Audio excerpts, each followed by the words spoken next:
Can Adderall promote neuronal survival, growth, differentiation, and plasticity in the brain via BDNF/TRKB signaling? Well, acutely, yes, but over time, it may do the opposite. Brand name Adderall is a mix of amphetamine salts.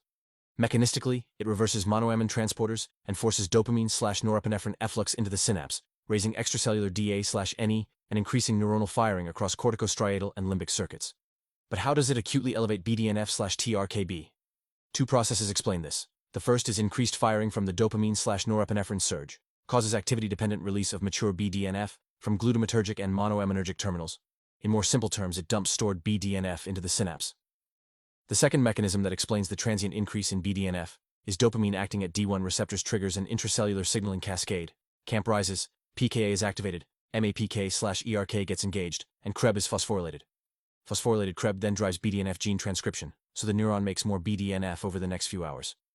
The mature BDNF then binds to TRKB and activates pro-growth pathways, such as PI3K/AKT, MAPK/ERK, and PLC-gamma. In turn, this promotes improved survival and differentiation of newborn neurons and strengthened synapses. These changes are regionally specific. You see TRKB activation and BDNF increases in areas like striatum, nucleus accumbens, and medial PFC on a timescale of hours. So does this mean Adderall can actually promote neurogenesis and/or neuroplasticity? Well, not exactly. Adult hippocampal neurogenesis is a multi-week process, from proliferation to differentiation, survival, and then synaptic integration, which takes weeks.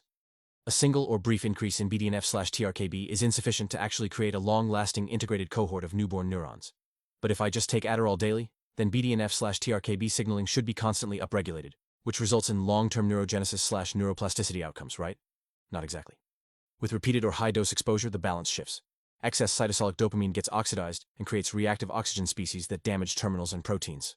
As well as Adderall-driving glutamate release overstimulates NMDA receptors, causing toxic calcium influx.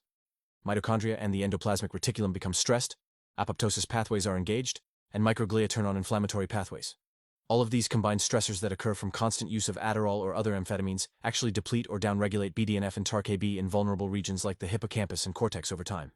The downregulation of BDNF and TRKB from chronic Adderall/other amphetamine usage likely explains some of the neurotoxic effects seen long-term.